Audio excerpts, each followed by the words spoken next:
ভাগ্যে কী আছে জানি না, তবে মহান আল্লাহর ওপর এক বুক ভরসা আছে। অবশ্যই তিনি একদিন আমাকেও শ্রেষ্ঠ কিছু দান করবেন, ইনশাআল্লাহ। আসসালামু আলাইকুম। আশা রাখি আপনারা ভালো আছেন। আমিও আল্লাহর রহমতে অনেক ভালো আছি। আবারও একটা নতুন ভিডিওতে আপনাদের স্বাগতম। এখন রান্না করতেছি গরুর মাংস।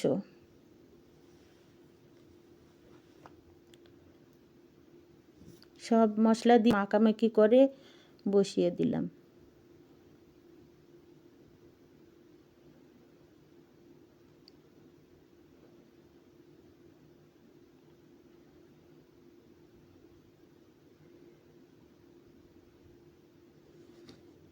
এই মুহূর্তে যারা আমার ভিডিওটা দেখছেন, প্লিজ একটা লাইক দিয়ে সাবস্ক্রাইব করে আমার পাশে থেকে যাবেন।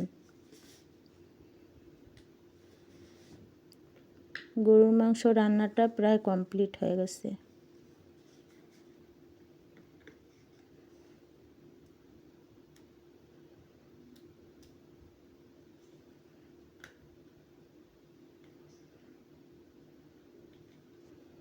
এখন রান্না করব হাঁসের মাংস। মাংসটা আগে থেকে সব মশলা দিয়ে ম্যারিনেট করে রেখে দিয়েছিলাম। এখন বসিয়ে দিলাম।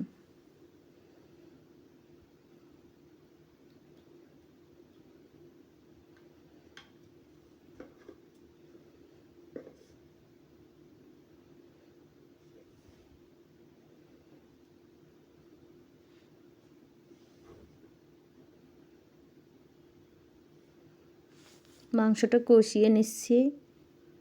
হাঁসের মাংস যত বেশি কষাকষি করা যাবে ততই বেশি স্বাদ হবে।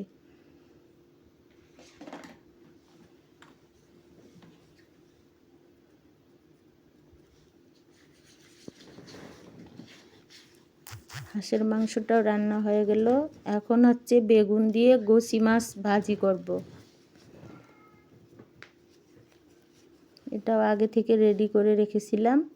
ওটা হওয়ার পর এটা বসিয়ে দিলাম। আমার ভিডিওটা যদি আপনাদের ভালো লাগে একটা লাইক কমেন্ট শেয়ার করবেন আর সাবস্ক্রাইব করে আমার পাশে থাকবেন। গরুর মাংস, এটা হচ্ছে হাঁসের মাংস, এটা হচ্ছে রুই মাছ ঝোল। সবশেষে বলি আপনারা ভালো থাকবেন, আমার জন্য দোয়া করবেন আর আমার ভিডিওটা বেশি বেশি দেখবেন। আল্লাহ হাফেজ।